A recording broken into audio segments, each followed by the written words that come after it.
भरतपुर जिले के बयाना में मोबाइल वितरण नहीं करने पर आक्रोशित महिलाओं ने जाम लगा दिया। टोकन लेने के बाद भी महिलाओं को मोबाइल नहीं मिले। विधानसभा चुनाव की तारीखों की घोषणा होते ही कर्मचारियों ने मोबाइल बांटना बंद कर दिया।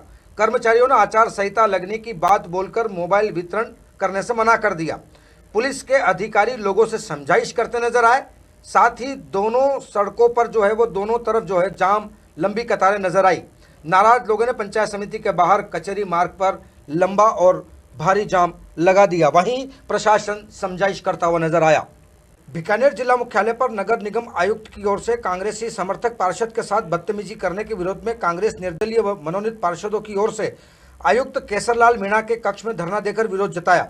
प्रदर्शनकारी पार्षदों का आरोप है कि आयुक्त कमीशन के बिना काम नहीं करते, चाहे वार्ड में विकास कार्य के टेंडर लगवाने हो या फिर किसी का पट्टा बनवाना हो। आयुक्त बिना किसी कमीशन के फाइलों पर साइन नहीं करते।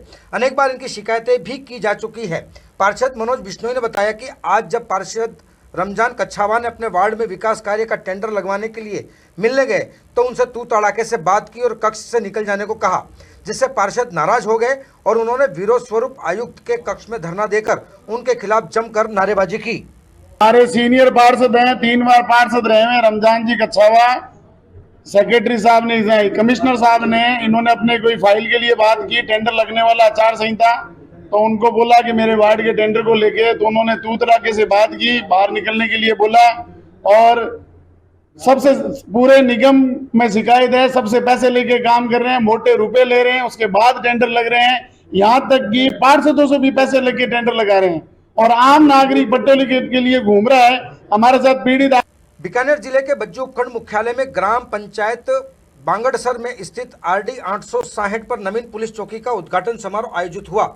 आरडी 860 पुलिस चौकी के उद्घाटन समारोह में मुख्य अतिथि कोलायत सीओ अरविंद करोड़वासरा रहे। बांगड़ सरपंच प्रतिनिधि करणाराम व सीओ अरविंद कड़वासरा ने रिबन काटकर किया। पुलिस चौकी के उद्घाटन कार्यक्रम में आरडी 860 गांव सहित आसपास के गांव के लोग मौजूद रहे। डिडवा शहर में नर्सिंग तैयारी कर रहे छात्र छात्राओं के द्वारा आज विश्व मेंटल हेल्थ दिवस के अवसर पर एक जागरूकता रैली निकाली गई। अवेयरनेस रैली मेंटल हेल्थ इन एज यूनिवर्सल ह्यूमन राइट के तहत निकाली गई, जिसमें रैली अजमेरी गेट से प्रारंभ हुई, जो royal market, Nagauri gate, Ashok Stambh, कचहरी परिसर, पेट्रोल पंप, फुवारा सर्किल, बांगड़ कॉलेज के सामने से होती हुई अस्पताल चौराहे पर जाकर संपन्न हुई। रैली में छात्र छात्राएं मेंटल हेल्थ को लेकर, डिप्रेशन को लेकर जागरूकता का संदेश देते हुए नजर आए। साथ ही उनके हाथों में तख्तियां लेकर इस रैली में चलते हुए नजर आए और वहीं लोगों से जागरूकता की बात कही। जागरूकता सप्ताह उसके तहत ये रैली निकाली जा रही है।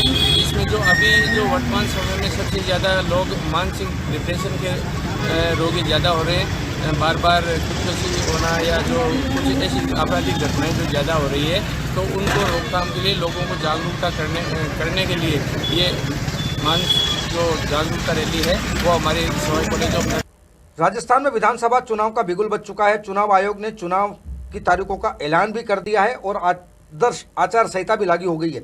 इसी क्रम में डिडवाना जिले में आदर्श आचार संहिता के अनुपालन को ध्यान में रखते हुए जिले में लगे राजनीतिक बैनर, पोस्टर, होर्डिंग उतारने का काम शुरू हो गया। नगर परिषद के कर्मचारी राजनीतिक दलों से जुड़े लोगों के पोस्टर, बैनर हटाने में जुट गए हैं।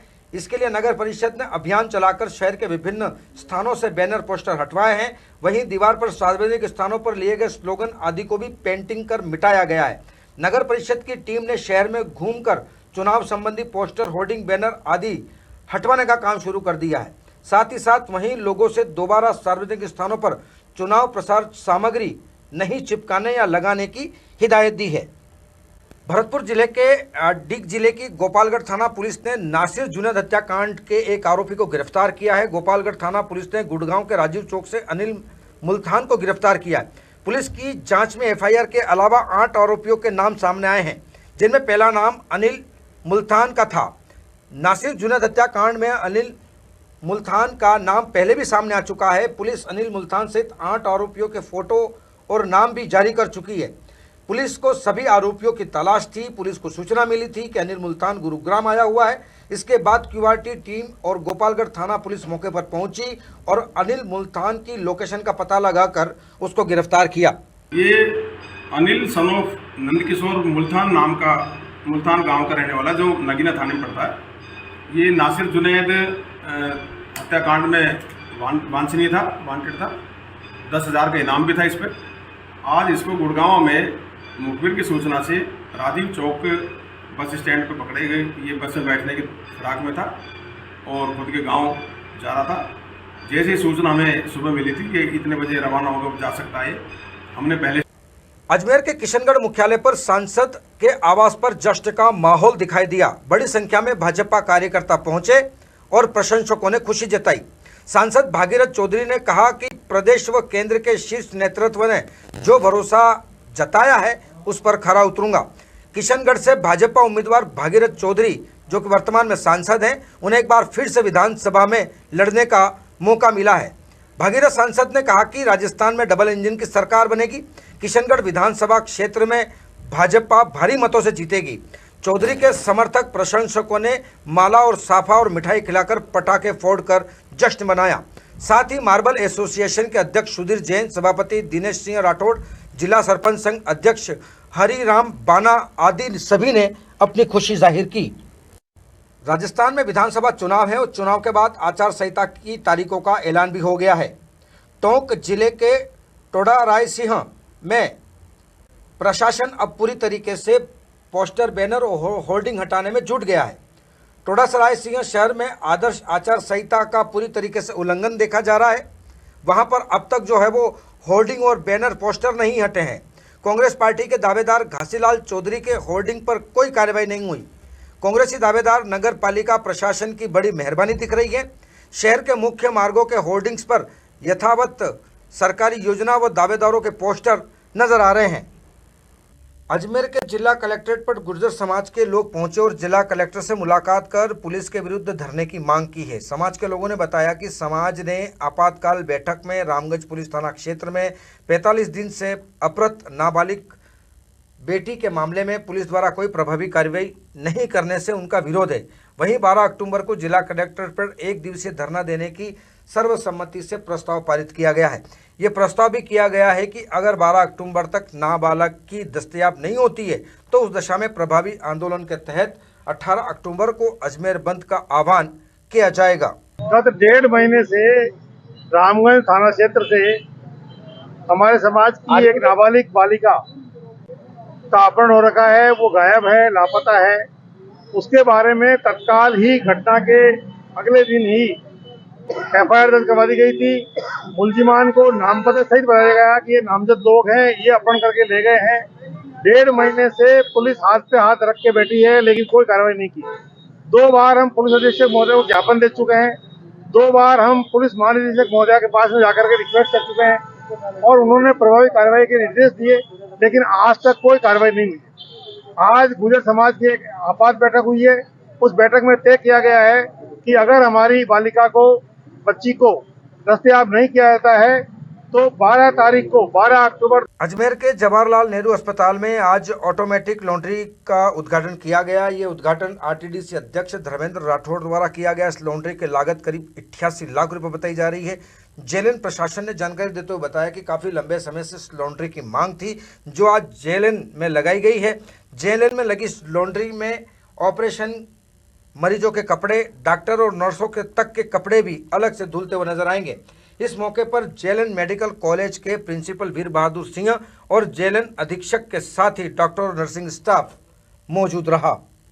आज लंबे समय से जिसका हम इंतजार कर रहे थे, हॉस्पिटल में सफाई एक बहुत इम्पोर्टेंट पार्ट होता है और वो भी लिनन की सफाई, बेडशीट हुआ, जैसे बेडशीट है, एप्रन है, OT के कपड़े हैं, इन सब की सफाई और जो धुलाई, जो आपने देखा होगा हॉस्पिटल में, प्राइवेट हॉस्पिटल को लोग क्यों पसंद करते हैं कि वहाँ हर एक चीज़ साफ़ सुथरी होती है।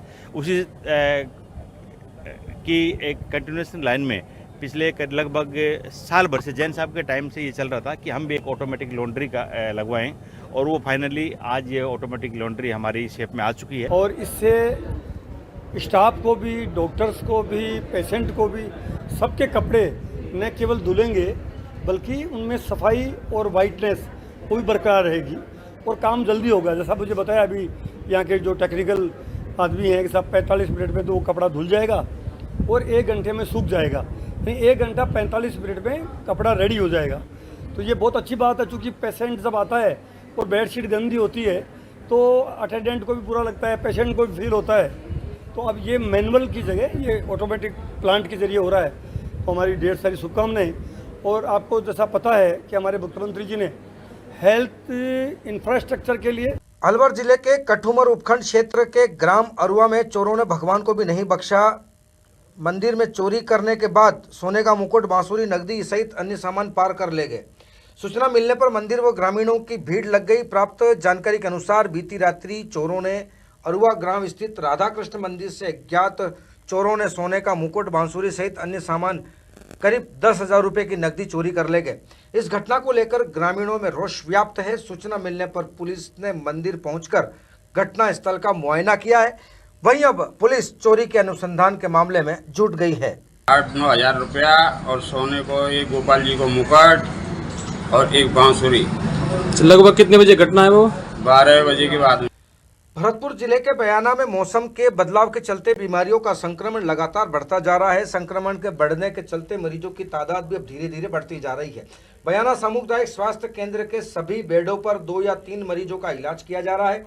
देखने वाली बात यह है कि भरतपुर जिले के सबसे ज्यादा मरीजों का इलाज करने वाला अस्पताल अब खुद बीमार होता नजर आ रहा है। वहीं मुख्यमंत्री के दावों को चिकित्सा विभाग अधिकारी धत्ता बता रहे हैं, क्योंकि मरीजों के इलाज की अच्छी व्यवस्था नहीं मिल पाने के कारण अब मरीज प्राइवेट हॉस्पिटल और डॉक्टरों की शरण में जाने के लिए मजबूर होते नजर आ रहे हैं। भरतपुर जिले के बयाना में अतिरिक्त पुलिस अधीक्षक के कार्यालय का उद्घाटन जिला कांग्रेस अध्यक्ष दिनेश सुपा ने रिबन काटकर किया। अतिरिक्त पुलिस अधीक्षक के पद पर ओम प्रकाश किलानिया ने पदभार ग्रहण किया। कांग्रेस जिला अध्यक्ष दिनेश सुपा द्वारा फीता काटकर कार्यालय का विधिवत उद्घाटन किया गया।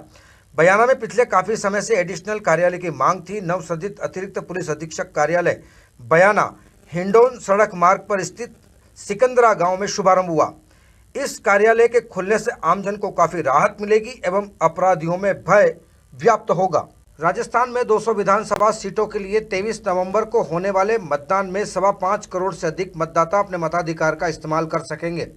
निर्वाचन आयोग ने सोमवार को नई दिल्ली में विधानसभा चुनाव के कार्यक्रम की घोषणा की। इसके अनुसार राज्य की सभी 200 विधानसभा सीटों के लिए 23 नवंबर को मतदान होगा, जबकि वोटों की गिनती 3 दिसंबर को होगी। निर्वाचन विभाग ने 4 अक्टूबर को आंकड़े जारी के अनुसार मतदान सूचियों के अंतिम प्रकाशन तक राज्य में कुल 5,26,80,545 मतदाता है।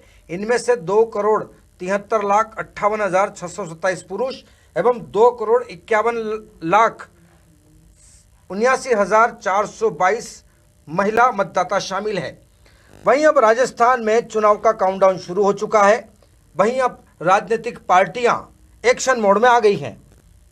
जयपुर भाजपा प्रदेश कार्यालय पर जयपुर संभाग के सोशल मीडिया वॉलंटियर्स की बैठक आयोजित हुई। इस बैठक में केंद्रीय मंत्री धर्मेंद्र प्रधान ने बैठक को संबोधित करते हुए कहा कि मौजूदा दौर में सोशल मीडिया का सकारात्मक इस्तेमाल कर विभिन्न माध्यमों के जरिए केंद्र की सरकार व उनकी उपलब्धियों का प्रचार प्रसार और राज्य सरकार के कुशासन को जनता के बीच उजागर करें।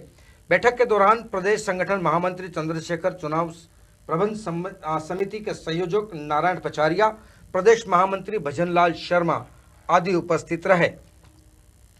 सांचौर जिले से गुजर रहे नेशनल हाईवे 68 पर गुजरात बॉर्डर पर एक बड़ा सड़क हादसे की तस्वीर सामने आई। 2 ट्रेलरों के बीच भीषण टक्कर। हादसे के बाद दोनों वाहनों में भयंकर आग लग गई। आग लगने से दोनों वाहन चालक जिंदा जलने की जानकारी मिली, वहीं दोनों की मौत हो गई। इसी भीषण हादसे में एक ट्रेलर के खलासी ने कूदकर अपनी जान बचाई। वहीं गुजरात बॉर्डर पर देर रात यह हादसा होना बताया। हादसे की जानकारी मिलते ही पुलिस जाब्ता मौके पर पहुंचा और क्रेन की मदद से दोनों ट्रेलरों को हाईवे से हटाकर यातायात सुचारू रूप से शुरू करवाया।